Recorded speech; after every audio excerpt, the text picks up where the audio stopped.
भगवान विष्णु जी और माता लक्ष्मी जी। एक बार भगवान विष्णु जी शेषनाग पर बैठे बैठे बोर हो गए और उन्होंने धरती पर घूमने का विचार मन में किया। वैसे भी कई साल बीत गए थे, धरती पर आए और वह अपनी यात्रा की तैयारी में लग गए। स्वामी को तैयार होता देखकर लक्ष्मी माँ ने पूछा, आज सुबह सुबह कहाँ जाने की तैयारी हो रही है? विष्णु जी ने कहा है लक्ष्मी, मैं धरती लोक पर घूमने जा रहा हूँ। तो कुछ सोचकर लक्ष्मी माँ ने कहा, हे देव, क्या मैं भी आपके साथ चल सकती हूँ? भगवान विष्णु ने 2 पल सोचा, फिर कहा, एक शर्त पर तुम मेरे साथ चल सकती हो। तुम धरती पर पहुँच कर उत्तर दिशा की ओर बिल्कुल मत देखना। इसके साथ ही माता लक्ष्मी ने हाँ कह दी और सुबह सुबह माँ लक्ष्मी और भगवान विष्णु धरती पर पहुंच गए। अभी सूर्य देवता निकल रहे थे। रात बरसात होकर हटी थी। चारों ओर हरियाली ही हरियाली थी। उस समय चारों ओर बहुत शांति थी और धरती बहुत ही सुंदर दिख रही थी।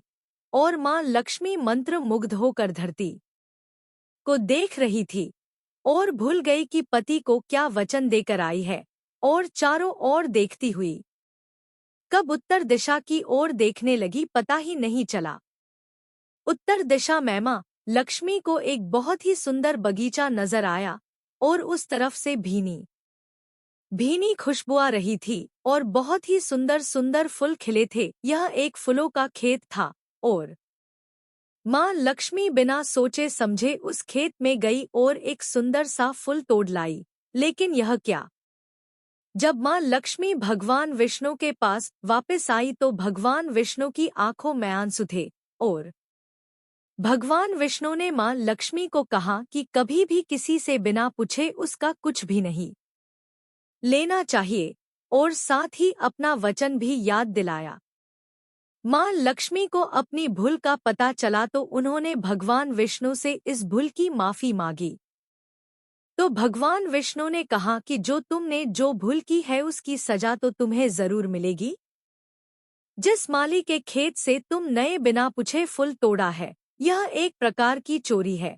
इसलिए अब तुम 3 साल तक माली के घर नौकर बनकर रह।